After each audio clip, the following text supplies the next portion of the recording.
Bienvenidos amigos y amigas de EWTN y de Radio Católica Mundial a esta nueva edición de su programa Cara a Cara. Soy Alejandro Bermúdez, estoy aquí en los estudios de la costa oeste de los Estados Unidos de EWTN y de Radio Católica Mundial y es un gusto estar nuevamente con ustedes. Hace algunos programas tuve a nuestro querido amigo Agustín Laje, que como saben ustedes es un importante politólogo argentino y que se ha convertido, gracias a Dios, en una de las pesadillas del movimiento feminista, del movimiento pro aborto y de la ideología de género. Agustín es conocido por la claridad con que discute en distintos ambientes académicos, incluso hostiles a él, y por haber publicado un libro muy importante de los varios que ha publicado, que tenemos ahora en pantalla, que se llama El Libro Negro de la Nueva Izquierda, y donde básicamente él discute y explica cuál es el origen ideológico de la ideología de género, de dónde proviene, cuáles son sus primeras ideas, y luego cómo elementos de poder y de dinero se fueron asociando a esta ideología para convertirla en la amenaza que hoy en día constituye. Pero existe una alianza importante entre la ideología de género y el movimiento abortista. Y sobre este tema es sobre el que quisiera conversar con Agustín Laje en este programa. Agustín, bienvenido al programa una vez más. Muchas gracias una vez más por la invitación. Gracias por estar con nosotros. Agustín, la primera vez que vi tus discusiones con el movimiento abortista fue durante la campaña política muy fuerte y muy financiada por organizaciones internacionales, millonariamente financiada por organizaciones internacionales, para tratar de legalizar el aborto en Argentina con una ley que hubiera sido extremadamente radical. Entonces, esto desató una tremenda batalla político-ideológica en la que tú tuviste un papel importante, porque presentabas muchos de los argumentos críticos frente a las razones que las abortistas presentaban como indispensables para la legalización del aborto. Y el esquema ideológico, político y argumentativo utilizado en Argentina no es muy distinto, es más, casi podríamos decir que es como un modelo que utilizan habitualmente las organizaciones feministas que quieren legalizar el aborto en nuestros países y que se basa en dos ideas que yo diría que son mitos. En primer lugar, la idea de que la ciencia está de parte de ellas, ¿no? Y en segundo lugar, de que los argumentos en contra del aborto son fundamentalmente religiosos y en consecuencia fanáticos y en consecuencia que no deberían tener papel o un lugar en la sociedad. Así es, efectivamente. Entonces, a mí me gustaría presentarte ahora, hacer un poco de abogado del diablo, porque he recolectado los principales argumentos que utilizan en América Latina y en los Estados Unidos, donde hay una gran batalla sobre la limitación del aborto, que estas organizaciones feministas utilizan porque como hemos visto y como hemos señalado en programas anteriores, tus argumentos son argumentos basados en las ciencias políticas, en la ideología, en la ciencia y en el sentido común.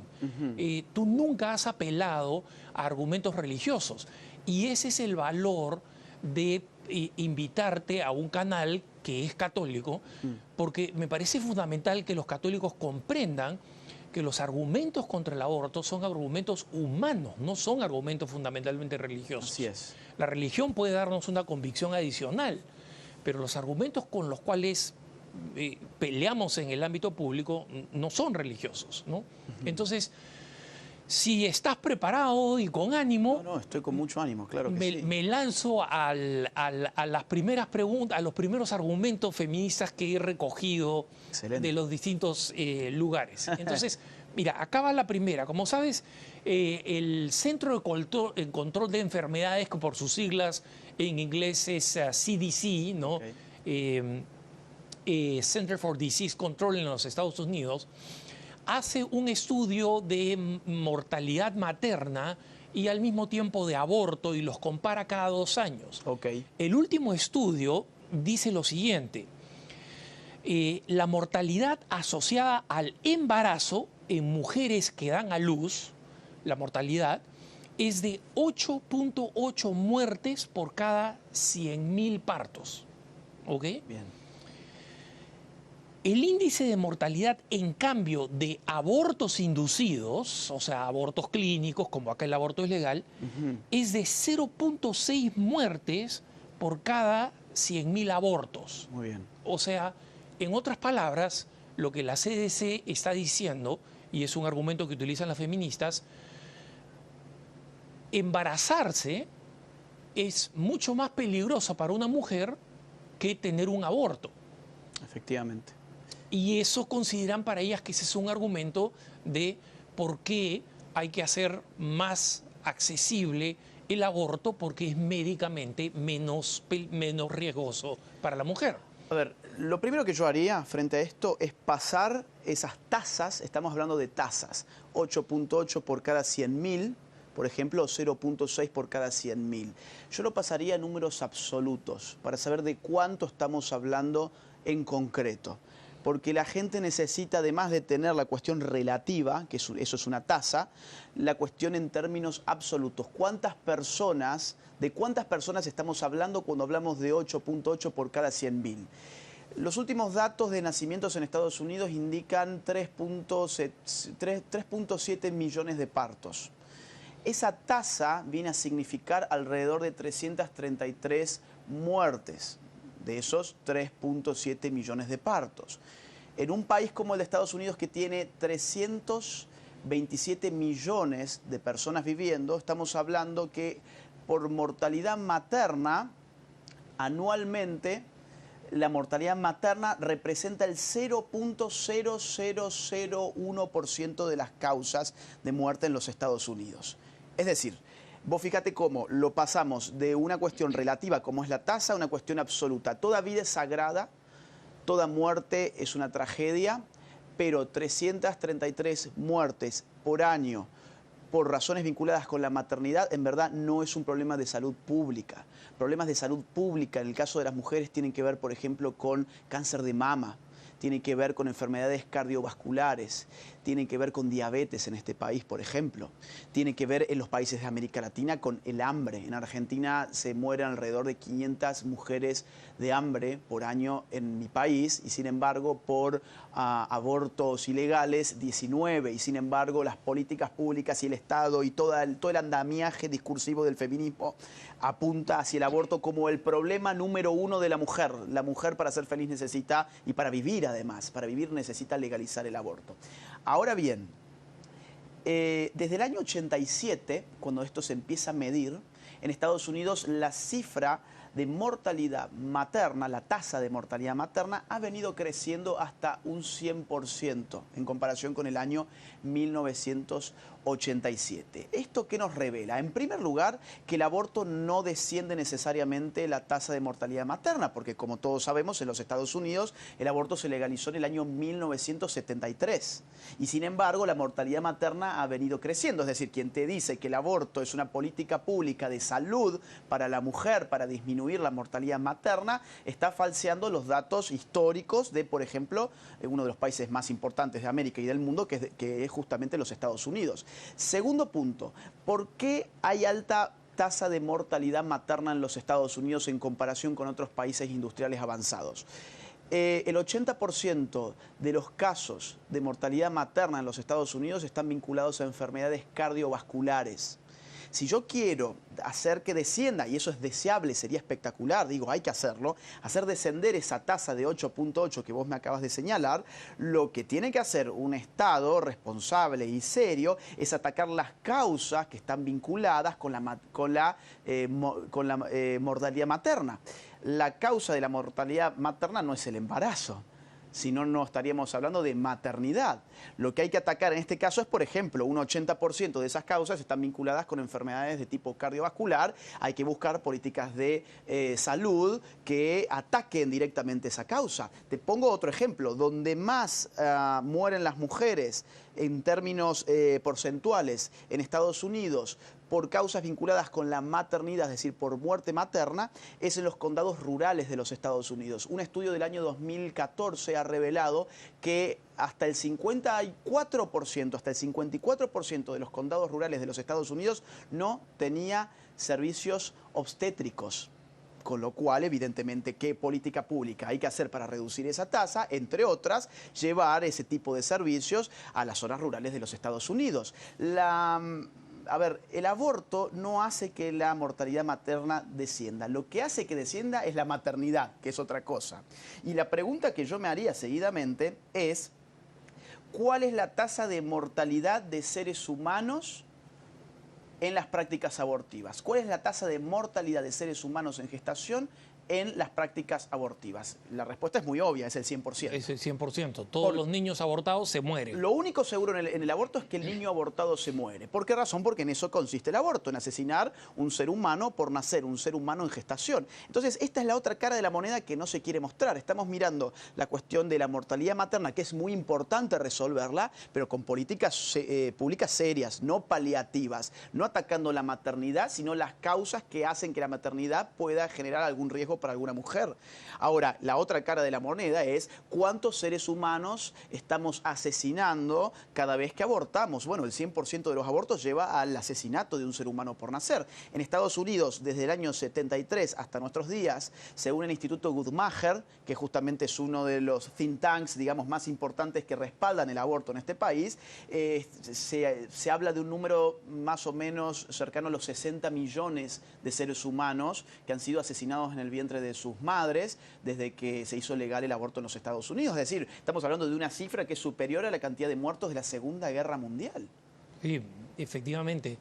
Te agradezco por poner estas cifras en contexto, porque son muy importantes. Y las organizaciones abortistas seleccionan estas cifras, muchas de las cifras que son oficiales, porque estas cifras son de la CDC, es decir, son del Estado y de una administración que actualmente no es favorable al aborto, ¿no? Entonces, yo creo que la cifra es cierta, pero la forma de atacar ese problema no es el correcto. No puedo atacar un mal generando un mal.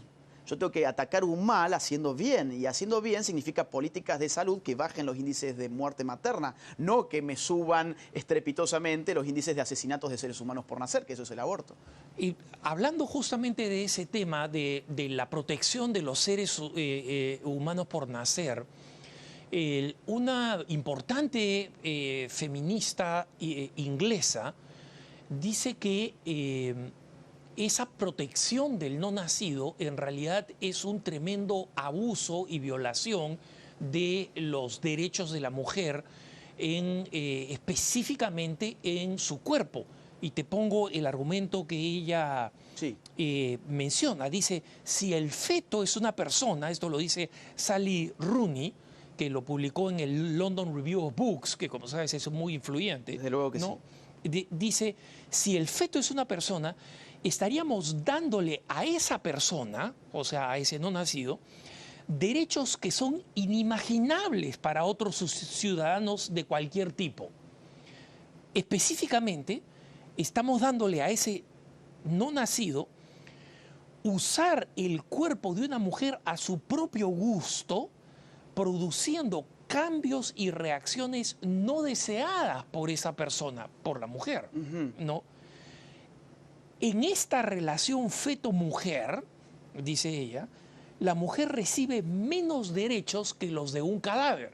¿Y a qué se refiere? Aunque, como sabes usted, como sabes tú, en la mayoría de nuestros países, especialmente en el mundo occidental, existen leyes muy severas sobre lo que significa un abuso de un cadáver. Así ¿no? es. Entonces, producirle transformaciones, dice ella, como es inflamar su vientre, cambiarla hormonalmente, serían cosas que serían ilegales hacerlas en un cadáver. Y en consecuencia, que la salud y el cuerpo de la mujer, si respetamos los, entre comillas, lo que ella considera, entre comillas, derechos del feto, significarían básicamente someter a una mujer a un abuso físico. A ver, yo tengo una visión completamente opuesta. Yo creo que a quien estamos concediéndole un privilegio, es decir, un derecho inimaginable para el resto de la ciudadanía, es a la mujer cuando se le permite abortar. Esto así porque si el aborto es el asesinato de un ser humano por nacer, que a mí me digan qué otro ciudadano tiene el derecho de asesinar a otro ser humano.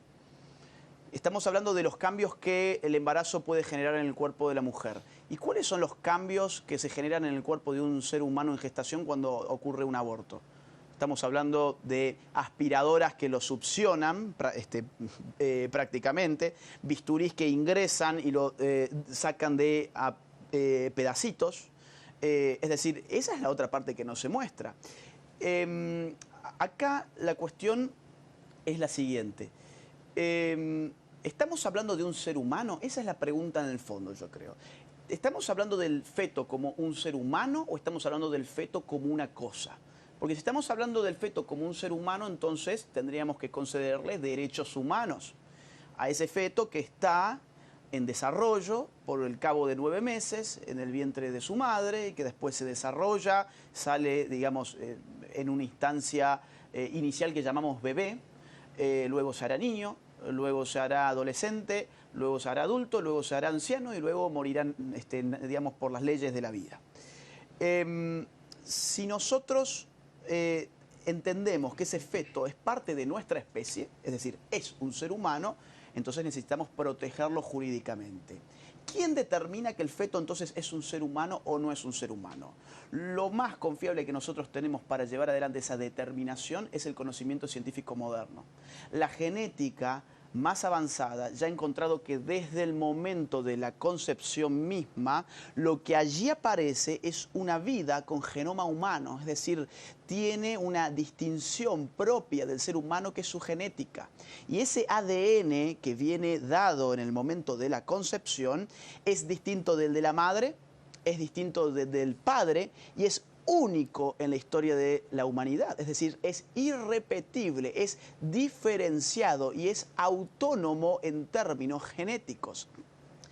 Entonces, el principio de la vida para la embriología y para la genética está clarísimo que es en ese momento. Ahora, en ese momento, ¿aparece un ser humano? ¿Es un ser humano eso que tiene genoma humano? Esto la ciencia ha dicho ya que sí. Y en la filosofía se da cierta discusión, porque la filosofía es la otra gran área de reflexión respecto de la humanidad o la cosificación de aquello que llamamos feto. Yo te diría lo siguiente, acá hay que distinguir entre desarrollo y esencia, dos nociones propias de la filosofía. Aquello que se está desarrollando como una cosa necesariamente tiene la esencia de esa cosa a la cual está tendiendo, porque si no, no se podría desarrollar como esa cosa que se está desarrollando.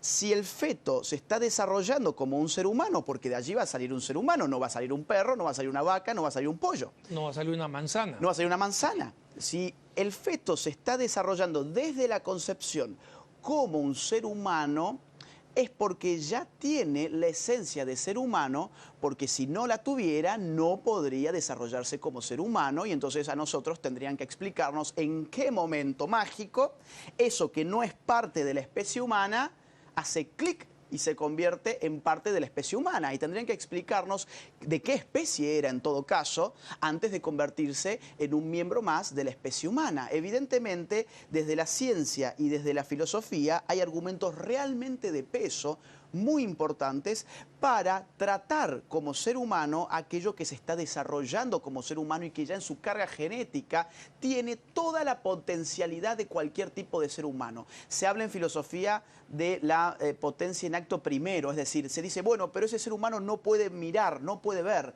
No, pero la potencia de mirar ya está contenida en su carga genética desde el propio momento de la concepción. Todo lo que nosotros, el ser humano, lleva en acto ya está en potencia desde el momento en que el genoma humano aparece.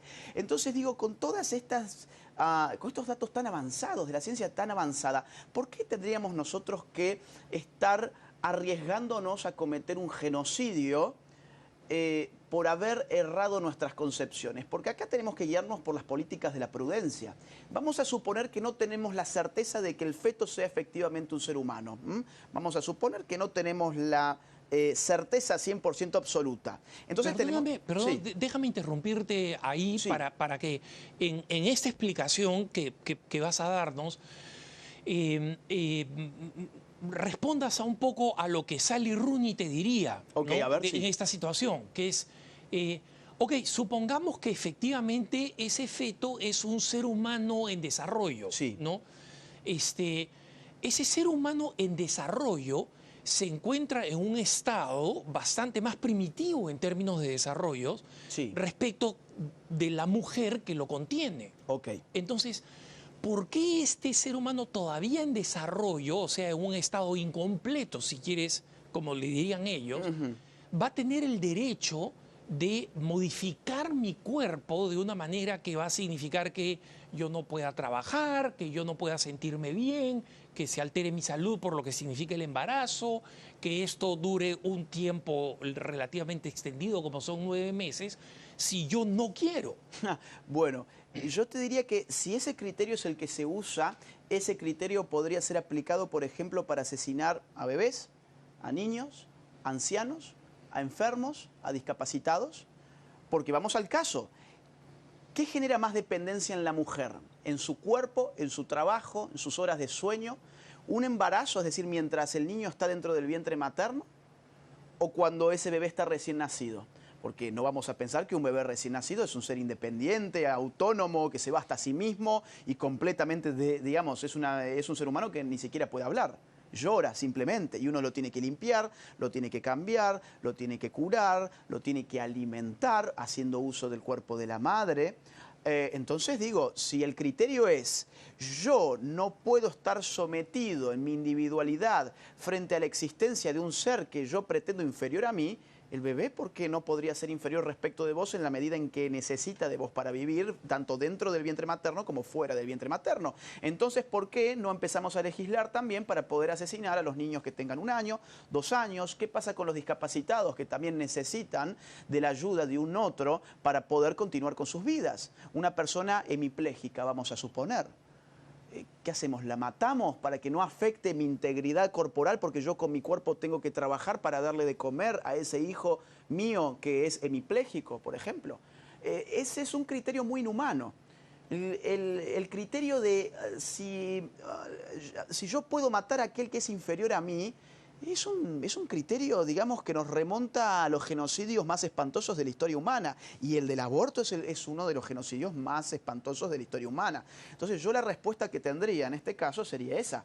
Llevemos tu criterio en términos prácticos a todas las instancias donde ese criterio se puede aplicar. Y vas a ver que no solamente puede legitimar el asesinato del ser humano dentro del vientre de su madre, sino también fuera del vientre de su madre, toda vez que yo considere ciertos seres humanos como inferiores.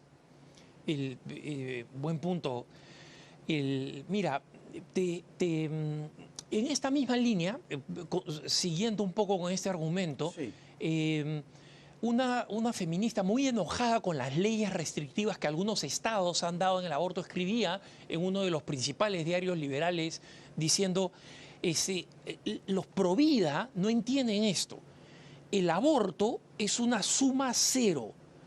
No puedes prohibir el aborto sin poner en riesgo la salud de la mujer embarazada y no puedes proteger los derechos reproductivos de la mujer sin aceptar que la vida fetal debe terminar.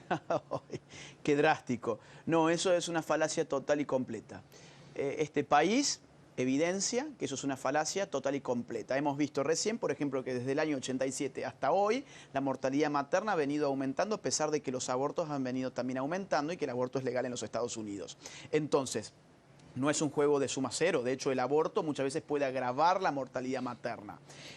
Por otra parte, demos vuelta a la moneda. Existen muchos casos en los cuales la mortalidad materna ha bajado sustancialmente sin tener que legalizar el aborto y sin hacer del aborto una práctica casi celebratoria, como de hecho esta gente lo pone de manifiesto, tal como vos lo has enunciado recién, ¿no? Es decir, tenemos que acabar con los fetos para que nosotros las mujeres podamos vivir. Ese juego de suma cero no es cierto. En Chile, por ejemplo, en el año 2008, ese país sudamericano se constituyó en el segundo país de toda América con menor tasa de mortalidad materna, muy por debajo de la tasa de mortalidad materna de los Estados Unidos. Y ese país no tenía el aborto legalizado. Pero ¿qué hizo? Entendió que la mortalidad materna tiene ciertas causales que son propias de la salud pública, a las cuales se puede atacar desde las políticas públicas de salud. Y entonces operó de esa forma el Estado y redujo la mortalidad materna hasta un mínimo impactante sin legalizar el aborto. En Uruguay, por ejemplo, la baja de la tasa de mortalidad materna más importante que se ha registrado ha sido entre el año 2001 y entre el año 2011. El aborto se legalizó en ese país en octubre del año 2012. Al año siguiente, la tasa de mortalidad materna ya había descendido casi una década atrás y sin, digamos, tener que recurrir al aborto como política pública. Vámonos un poquito para Europa, si no, Polonia. En Polonia, por ejemplo, donde el aborto está muy restringido, estamos hablando de una sociedad bastante conservadora, la tasa de mortalidad materna es de 3 mujeres por cada 100.000 partos. Acá en Estados Unidos, con aborto legal, vos me habías dicho 8.8. Sí, así es. Estamos hablando casi 3 veces más. Así es. Entonces no es cierto que sea un juego de suma cero. Lo que hay que hacer es resguardar la vida del ser humano que se está gestando, porque es un ser humano, y hay que proteger a la mujer con políticas públicas, de salud pública de verdad. Asesinar a un ser humano por nacer no es una política de salud pública, es una política genocida. Mira, te abordo otro tema y acá es Agustín, espero que tengas saliva porque probablemente con las preguntas que tengo no tengamos que comernos la pausa y seguir de frente. Adelante, sí. Porque me quedan varias preguntas digamos, de hardcore abortistas, ¿no? Muy bien. Mira, te reproduzco las palabras de una enfermera de Planned Parenthood, publicadas por uno de estos importantísimos periódicos de izquierda, proabortistas, liberales, digamos, acá en Estados Unidos. Sí. Dice, yo no soy un monstruo. Yo acompaño a mi paciente en el área gris donde discutimos claramente el aspecto ético del asunto. Pero yo me guío por la clara convicción del derecho de toda mujer a la autonomía de su cuerpo, el derecho a vivir su vida en sus propios términos, saludablemente y libre de cualquier daño físico. Y eso es lo que nos lleva a la conclusión de tomar la decisión del aborto. ¿Tengo tiempo para responderlo ahora? No, dale. Ah, muy bien, muy bien. Nos saltamos la pausa. Ah, perfecto. Mira, yo no sé lo que es un monstruo. Lo que yo sí sé es que yo no me imagino que una buena persona esté metiendo sus bisturís adentro del cuerpo de otra para asesinar a un ser humano en gestación. Tampoco imagino que sea de buena persona meter una suerte de aspiradora para descuartizar vivo a un feto que está dentro del vientre materno. Tampoco me imagino en qué consistirá esa discusión ética que ella dice que tiene. ¿Cómo uno éticamente va a afirmar que está bien asesinar a un ser humano que es ser humano por las razones que ya hemos hablado, simplemente porque para mí es un estorbo? Digo, ¿cuál es la ética de asesinar por el estorbo, no? Yo no le creo que en Planned Parenthood tengan discusiones éticas cuando uno sabe muy bien que a las enfermeras de Planned Parenthood las entrenan precisamente para no humanizar jamás aquello que van a asesinar. cuando ellos dialogan con el paciente, tienen que evitar hablar de él, hablar de ella, refiriéndose al ser humano que está gestándose. Tienen que evitar muchas veces incluso hablar de feto. Hablan de saco de células, por ejemplo. Claro. Hablan con cierta terminología que impide todo razonamiento ético, porque el razonamiento ético es un razonamiento en virtud de los que nos rodean. Si a mí no me rodea, si yo no tengo un ser humano en mi vientre, sino que tengo una cosa, porque además no es sugerible, por ejemplo, ni siquiera hacer una ecografía antes del aborto, pues si no se humaniza el rostro, digamos, uno humaniza a la persona cuando le pone rostro. Planned Parenthood se ha opuesto a todas las leyes de ofrecimiento de un ultrasonido en los estados donde dicen, mira, la mujer que quiere abortar puede abortar porque es ley, digamos, es ley de la nación. Sí. Pero se opone radicalmente a ofrecerle un ultrasonido a pesar de que tienen los equipos para hacerlo. Te digo por qué. Porque la estrategia abortista consiste en cosificar aquello que se va a asesinar, porque nadie quiere sentirse culpable de un asesinato. Entonces, esto es como cuando uno va por una carretera, ¿no? Vos vas con tu auto por la carretera, por la ruta, y de golpe, ¡pum!, te das cuenta que te llevaste puesto, atropellaste a un perro. Hay mucha gente que le ha pasado, ¿no? Entonces la gente cuando le pasa esto tiene dos opciones. O se lamenta, pero bueno, sigue manejando, pobre perro, seguramente lo mate y quedó ahí. Y sigue. Y hay gente que estaciona el auto, se baja y va a ver cómo está el perro y generalmente se encuentra con un desastre, pero el shock psicológico que esa persona recibe cuando ve al perro allí muerto y le pone el rostro a la víctima de su andar en auto, justamente de atropellarlo, cuando le pone el rostro al perro, el shock psicológico que recibe es mucho mayor que el shock psicológico que recibió en el momento de impactarlo. O sea, el momento de la muerte, psicológicamente, no fue tan impactante como el momento de ver el producto de lo que él hizo. Esta misma lógica se aplica en el aborto. Nosotros empatizamos cuando ponemos rostro. Encontramos a la otredad, al otro, cuando el otro tiene un rostro y nosotros lo identificamos de esa forma. Lo que hace Planned Parenthood es impedir la humanización de aquello que están asesinando precisamente para que la dimensión ética no tenga lugar. Por eso esta doctora yo creo que está mintiendo cuando está hablando de que tiene una discusión ética. Una discusión ética sería por lo menos darle un estatus de ser humano, que es lo que tiene, hacerle ver a esa mujer que quiere un aborto qué es lo que lleva en su vientre y después, en todo caso, tener una discusión ética a ver si está bien matar o no matar ese ser humano en gestación. Yo a esta gente no le creo nada porque atrás de esta gente además hay mucho dinero y el dinero es lo que está moviendo la industria del aborto en el mundo. En esta misma línea hay un dato importante que recientemente se utilizó mucho en el debate desde el lado pro aborto sobre el problema de las limitaciones que algunos estados están tratando de pasar y que algunos han pasado. Sí. Para cuando suceda en un futuro que parece no muy lejano la reversión de la decisión Roe contra Wade y en consecuencia que ya no exista una ley, un derecho federal al aborto y esta decisión regrese a los estados en Estados Unidos, ¿no? Pero muchos de estos argumentos son argumentos que son presentados por las organizaciones feministas en nuestros propios países porque sabemos el capital y los argumentos de dónde vienen, ¿no? Exactamente. Entonces, ellos utilizan este siguiente argumento, ¿no? 1 de 4 mujeres en Estados Unidos tendrán un aborto. Esas son cifras de Alan Guttmacher, ¿no? 91% de ellos se dará durante el primer trimestre. Es decir, abortos que se supone que no van a ser muy sanguinarios, entre comillas, ¿no? Y dicen, ya sea vía oral o por proceso de aspiración, como el que describiste, en una clínica, en un procedimiento que tomará 10 minutos. Para muchas mujeres el aborto no solamente es no traumático, sino por estas condiciones en una verdadera bendición. Bueno, a ver, algunos apuntes sobre los números. 1 de cada 4 mujeres, dice allí, si mal no escuché, va a tener un aborto. Así es. No me extraña.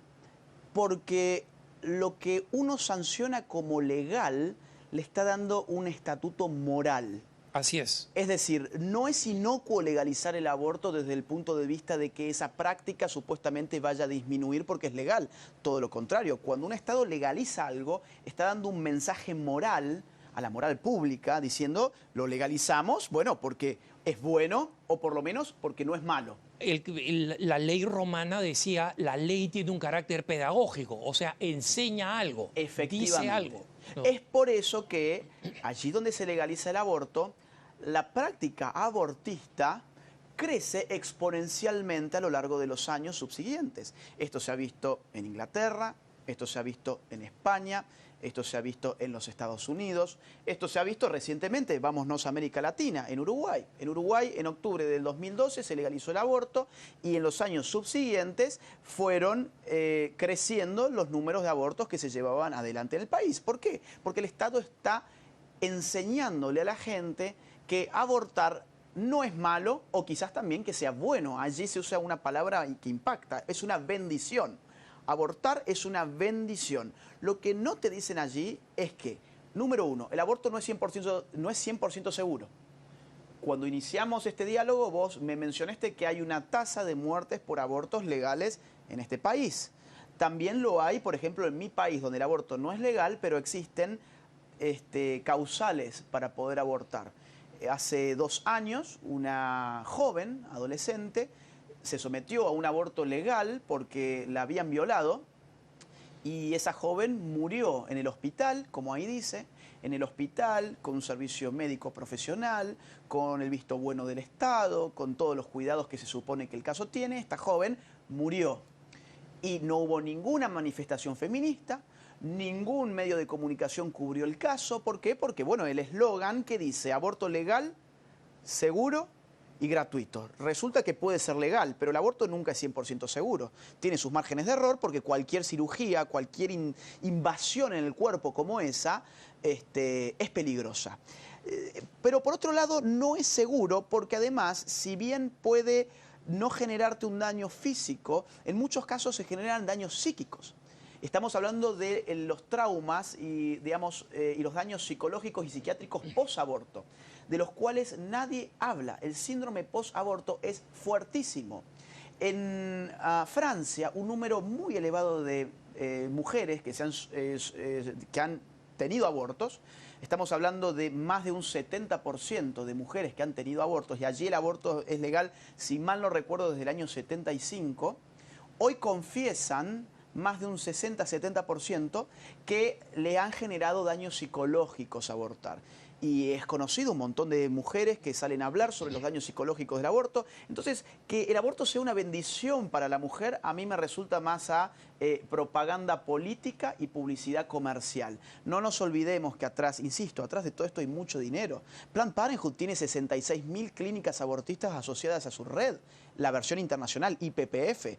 McDonald's en el mundo hay 33.900 sucursales, es decir, tenemos el doble de industria abortista que de la industria de la comida chatarra más importante de la historia de la humanidad, cuando no sale lo mismo hacerte un aborto que comprarte un Big Mac. Y cuando además en el aborto, cuando se legaliza, generalmente tiene subsidio estatal. Entonces, los que terminan pagando esos abortos son los ciudadanos con sus impuestos. Es un negocio redondo para estas multinacionales de la muerte.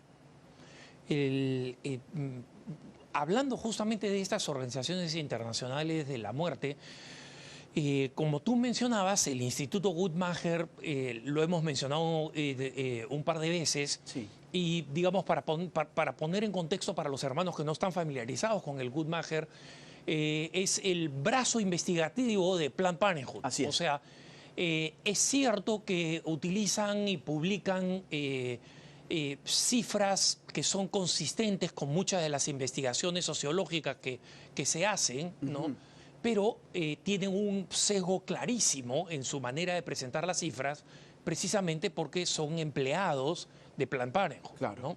Entonces, sin embargo, agrego, como tú lo sabes, en la prensa, en la poderosa prensa liberal norteamericana, el Instituto Guttmacher es presentado como un instituto independiente, en parte porque nunca se dice que es el brazo investigativo de Planned Parenthood. Claro. Y muchos medios latinoamericanos, por ignorancia o por complicidad, también presentan las cifras del Instituto Guttmacher como si fueran cifras independientes y científicas, ¿no? Así es. Pero dicho esto, vayamos a las cifras del Instituto Guttmacher porque tienen influencia sobre nuestros líderes políticos, ¿no?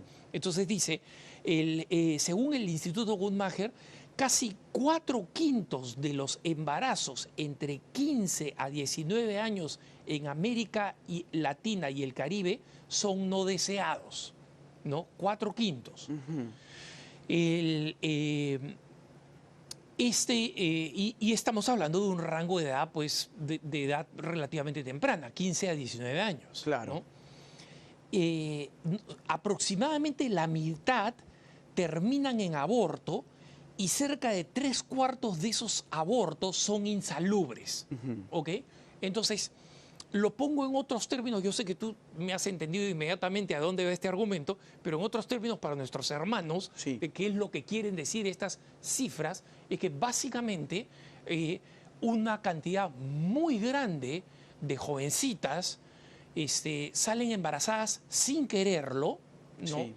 Y que precisamente por esta razón recurren a abortos ilegales que son extremadamente peligrosos y producen un número importante de mortalidad entre estas jóvenes. Así es. Que nos lleva automáticamente a la conclusión de decir, dado que este aborto es inevitable, porque estas chicas van a seguir saliendo embarazadas y porque estas chicas van a seguir teniendo abortos insalubres, ¿por qué no legalizar el aborto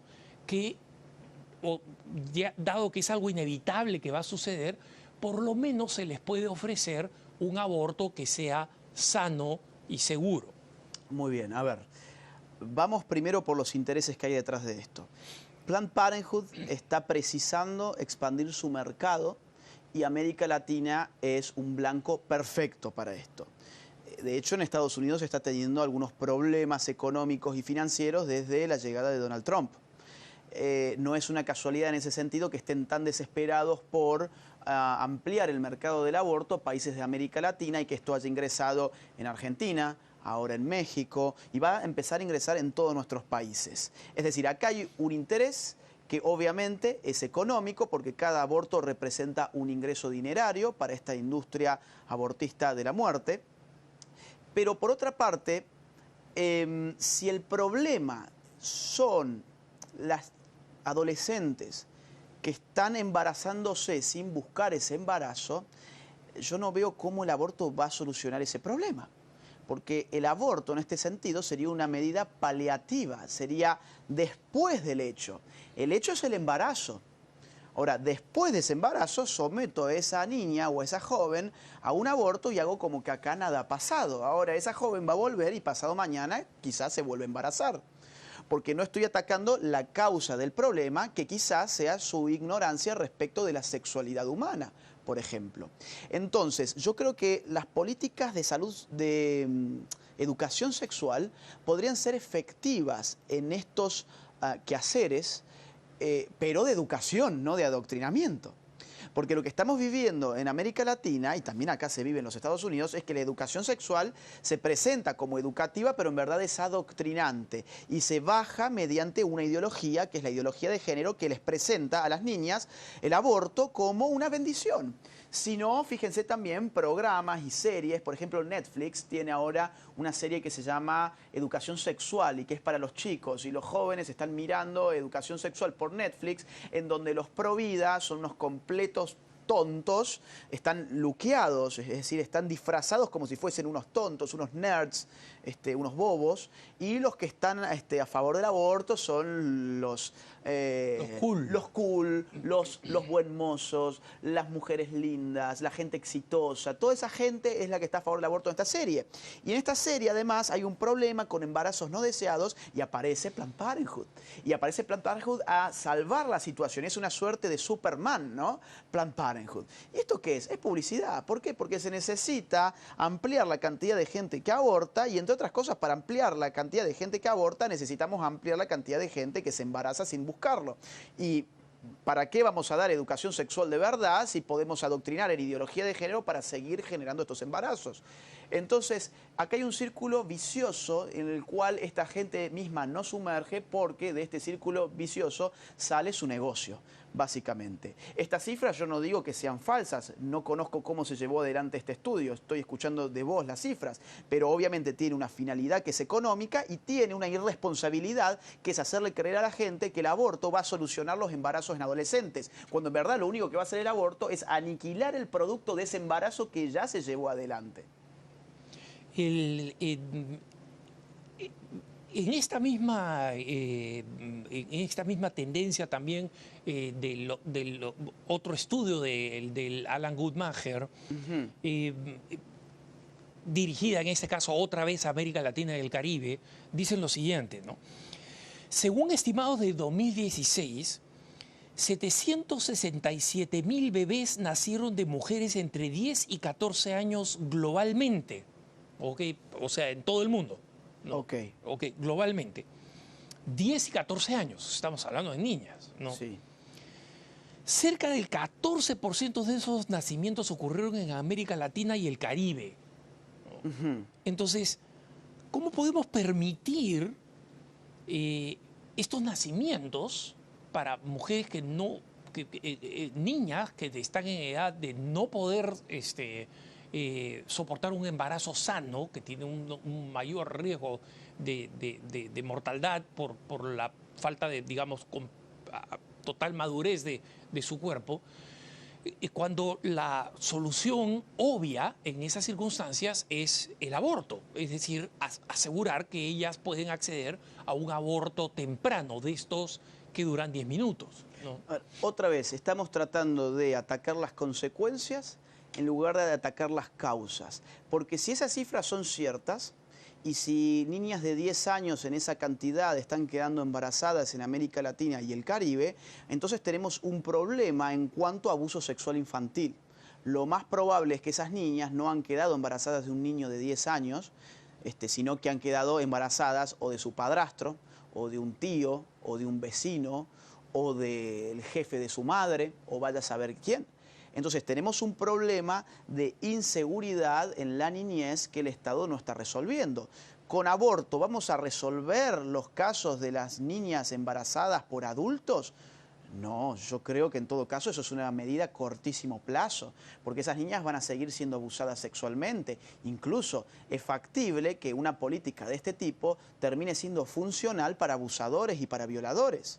¿Por qué razón? Porque si un violador tiene el riesgo de ser perseguido por el Estado por violar a una niña y la prueba cabal de esa violación es que una niña de 10 años está embarazada y su barriga está creciendo, y él como violador puede llevar a esa niña a abortar de forma legal, segura, gratuita, evidentemente de alguna forma está borrando supuestamente el mal que ha hecho. En Argentina hemos tenido estos casos. En el último año hemos tenido por lo menos 4 casos de adolescentes que han sido embarazadas por adultos en el marco de abuso sexual y las llevaron a abortar con más de 6 meses de gestación. Es decir, el bebé estaba ya prácticamente completo y sin embargo allí fue a morir. Y lo más curioso es que en ninguno de estos casos el violador terminó denunciado, en ninguno de estos casos la justicia ordenó investigar a nadie, en ninguno de estos casos los medios de comunicación volvieron a hablar sobre el futuro de estas chicas. Estas chicas fueron la noticia obligatoria de todos los medios mientras se estaba discutiendo de si se iba a hacer un aborto o no. Entonces todo el mundo se solidarizaba por ellas. ¡Qué horror! Es una niña, quedó embarazada por un adulto, fue violada, entonces ahora tiene que abortar, etcétera, etcétera. Abortó y todo el mundo se lavó las manos, los medios de comunicación no volvieron a informar absolutamente nada, cómo está la salud psíquica de esa niña, cuál es su seguridad económica, porque muchas veces estos casos se dan en entornos complejos, socioeconómicamente hablando, entornos bajos. la persona que la violó, ¿quién es? ¿Es del entorno familiar? ¿Ha sido incorporado recientemente al entorno familiar? ¿Sigue en ese entorno familiar? A nadie le importa, porque la idea es que abortamos esa criatura y entonces borramos la violación. Ya no hay de qué preocuparse, esta niña puede volver a ser feliz y a seguir con su vida como si nada hubiera pasado, porque para nosotros no ha pasado nada. Abortamos y solucionamos un problema. Obviamente el aborto no está solucionando ningún problema, y el aborto no va a solucionar el problema de esa cantidad de niñas que vos me has mencionado, según el Instituto Guttmacher, con las cuales no le vamos a solucionar los problemas sociales que están viviendo simplemente por asesinar el producto de esos problemas sociales, que es una vida humana. Y aparte, otra vez, ¿por qué no damos vuelta a la moneda y nos fijamos si un daño, como es una violación, se puede solventar o se puede de alguna manera reparar con otro daño? ¿Una injusticia se repara con una injusticia? Yo creo que el Estado en todo caso tiene que hacer políticas de contención, de ayuda a estas mujeres, de educación sexual de verdad, no educación como se está dando, que es adoctrinamiento. Tiene que haber sanciones muy fuertes para los violadores, tiene que haber un registro público de los violadores, que en este momento no hay. Incluso, bueno, esto puede sonar un poco fuerte, no lo sé, pero a mí se me ocurriría que hasta podríamos discutir la castración química, que no es algo, son ciertos químicos para bajar el deseo sexual en esta gente que viola mujeres. Pero todas estas discusiones no las estamos teniendo. ¿Por qué no las tenemos? Porque pensamos que el aborto va a solucionar la vida de todo el mundo, mientras la gente que ofrece el aborto en la industria del aborto se llena los bolsillos de dinero. Una respuesta breve y final, Sí, sobre la última pregunta que te tengo, Agustín. O que te tiene el abortismo, sí. que estoy representando en esta conversación. Clarísimo. Dice, el aborto es uno de los artículos de debate más, digamos, criticando a lo que consideran la obsesión provida de tratar de defender al bebé no nacido bajo cualquier circunstancia. Dice, el aborto es últimamente un tema de salud femenina. Nadie tiene el derecho a recortar los derechos reproductivos y sexuales de una mujer.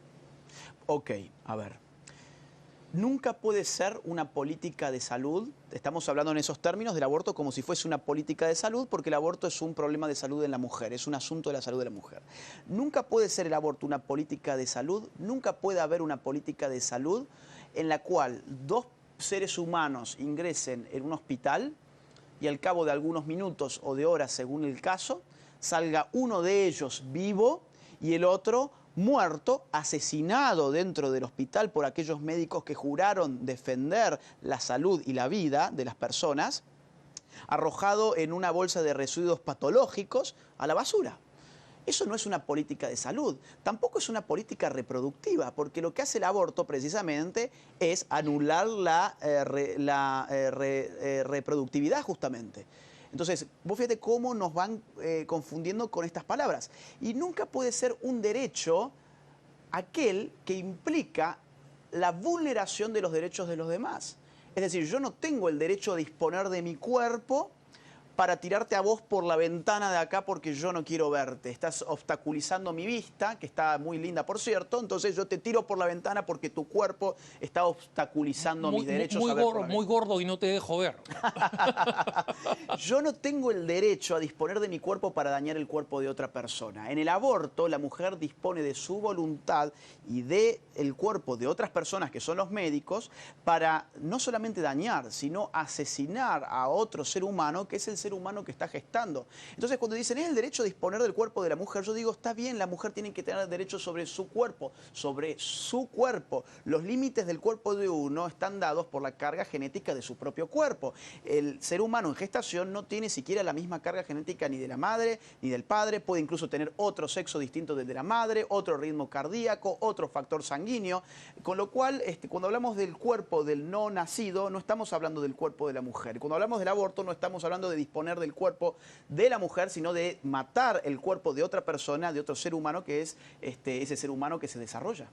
En conclusión, en este último minuto, Agustín, ¿Tú consideras, en consecuencia, dirías tú que el tema del aborto no es un tema de salud reproductiva o de salud sexual, sino que es un tema de derechos humanos?